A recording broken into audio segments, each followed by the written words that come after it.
صوت الوطن العربي الكبير، صوت اللجان الثورية.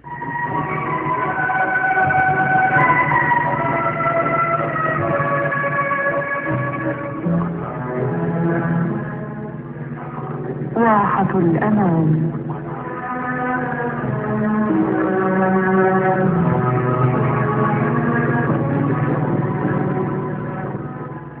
عموما الكلام اللي بنقوله لآخر مرة إن يطرع المنظمات الشعبية بنديروا بطاقة للعبيد وبطاقة للأحرار.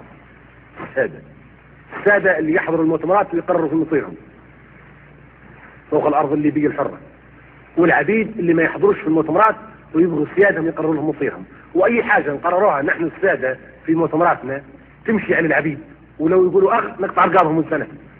عدوا راجعوا كل الكلام اللي أنا كنت أقول فيه لكم. أنا نقول فيه لأني ما نحكمش، كان نحكم مانيش محتاج اللي نقوله بك. فكر بترول نفكر. نقطع المعاشات لأن الناس تجوع وتمشي تحفر في الأرض.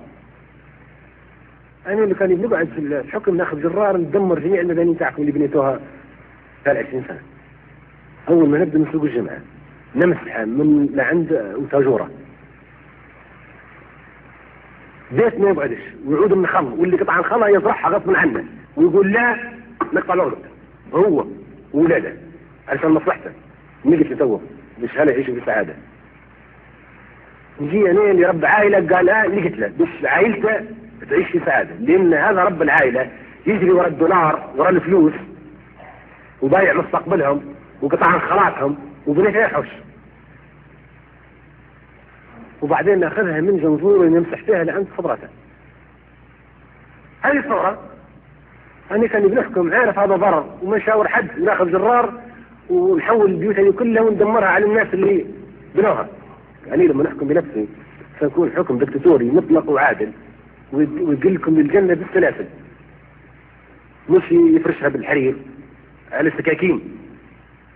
نمشوا على الشوك للجنة، واللي ما يمشي ينقطع راسه. راحة الأمان.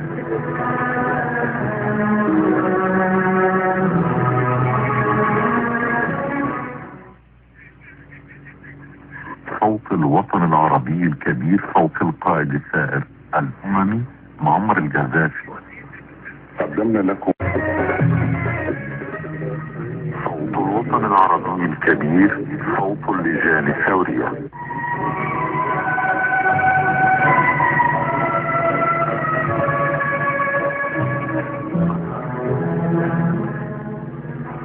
راحة الأمان.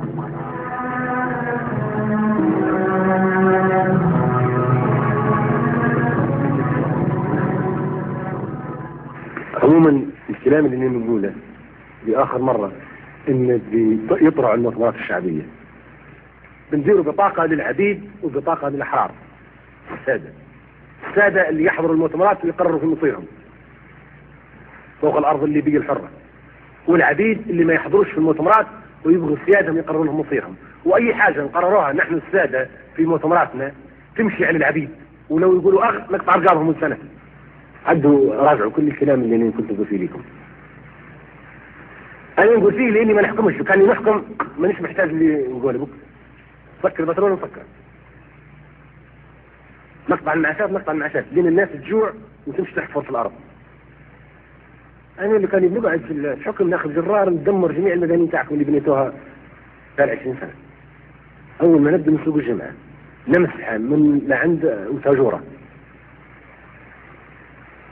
بيت ما يبعدش ويعود من خل، واللي قطع الخلا يزرعها غصبا عنه ويقول لا نقطع العرض هو وولاده علشان مصلحته. نجي توه باش هلا يعيشوا بسعادة. نجي انا اللي رب عائلة قال نجت له باش عائلته تعيش في سعادة، لأن هذا رب العائلة يجري ورا الدولار ورا الفلوس وبايع مستقبلهم وقطع خلاطهم وبنيت يحوش، وبعدين ناخذها من جنزور ونمسح فيها لعند خضرته. هذه الصورة أنا كان بنحكم عارف هذا ضرر وما نشاور حد، ناخذ جرار ونحول البيوت هذه كلها وندمرها على الناس اللي بنوها. يعني لما نحكم بنفسي سنكون حكم دكتاتوري مطلق وعادل ويقلكم للجنة بالسلاسل، مش يفرشها بالحرير على السكاكين، نمشوا على الشوك للجنة، واللي ما يمشي ينقطع راسه. راحة الأمان.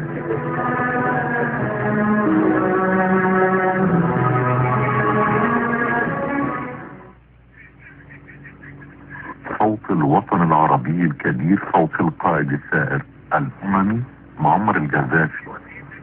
قدمنا لكم